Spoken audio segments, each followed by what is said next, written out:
veut prendre les points qui nous manquent le plus rapidement possible. Donc on va jouer ces 8 matchs pour les gagner. Et ça va commencer par un match à l'extérieur.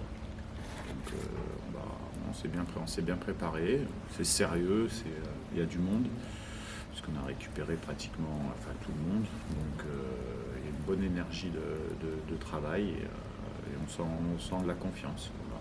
Après, on se prépare à un match demain comme ceux qui suivront, de dernière ligne droite. Donc des matchs tendus, difficiles pour chaque équipe, que ce soit la nôtre et que ce soit nos adversaires contre nous également.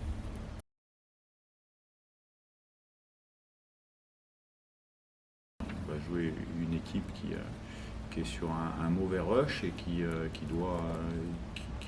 beaucoup de pression sur le match de demain. Je ne dirais pas qu'on a l'habitude d'être dans cette situation, mais l'année dernière, à 8 matchs de la fin, on était un peu comme eux, donc on connaît ces situations, donc on connaît ce que ça peut provoquer. Et j'espère qu'on saura utiliser certaines brèches de l'adversaire, même si on s'attend à une équipe difficile à jouer. Et puis c'est une équipe, pour moi, sur tous les matchs qu'on a fait depuis le début de saison, pour moi c'est une des meilleures équipes qu'on avait rencontrées au match aller. Ils nous avaient mis en difficulté, vraiment. Après le championnat, les départs, ils ont perdu un bon joueur à Valenciennes et ainsi de suite, fait que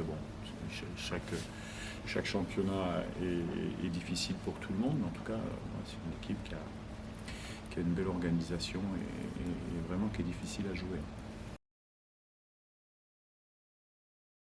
Il faut l'aborder avec de la confiance, qui est issue de la position, du nombre de points que vous avez à cette période-là. Donc parce que quand vous êtes tendu sur des matchs, ça donne des matchs un peu difficiles où vous avez du mal à vous libérer. Là, nous on a pris 4 points sur les 6 derniers, ça nous amène à 39 points, c'est pas suffisant, hein, il en faut encore, mais ça peut nous donner dans notre jeu encore un peu plus de confiance pour mettre en place des choses avec la concentration, mais avec un peu plus de créativité de la part des joueurs. C'est moins stressant. Voilà. Mais c'est ce que ça peut nous apporter. Après, quand vous êtes sous pression, et encore, il reste 8 matchs, donc il n'y a pas forcément d'équipe qui joue vraiment leur maintien ou la montée sur cette journée de demain. Peut-être Nancy, mythe, mais après, non, voilà, ce qui va changer, c'est qu'il va y avoir des équipes qui vont être vraiment sous pression. Ça peut déjouer, se faire déjouer. Nous, on l'a vécu, hein, donc on sait de quoi on parle. Et puis au contraire, des équipes qui n'ont pas plus rien à jouer, mais qui sont proches de leur objectif, ça peut les libérer un petit peu. Et elle peut être difficile à jouer. Ouais, tout à fait. En tout cas, qu'on garde la structure qu'on a, c'est-à-dire qu'on va être organisé, généreux. Après, que techniquement, oui, il y ait ce niveau technique qui va nous permettre de créer des enchaînements qui vont essayer de bien jouer au foot.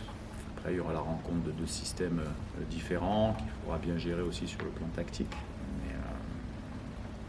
Voilà, après, on peut parler la veille de match. La réponse, c'est les joueurs qui l'ont demain, faisant le bon contrôle ou la bonne frappe ou la bonne passe. Voilà, on va essayer de mettre dans les meilleures dispositions, de ne pas trop se tromper au niveau de la composition d'équipe. Et puis après, on verra ce que ça donne demain.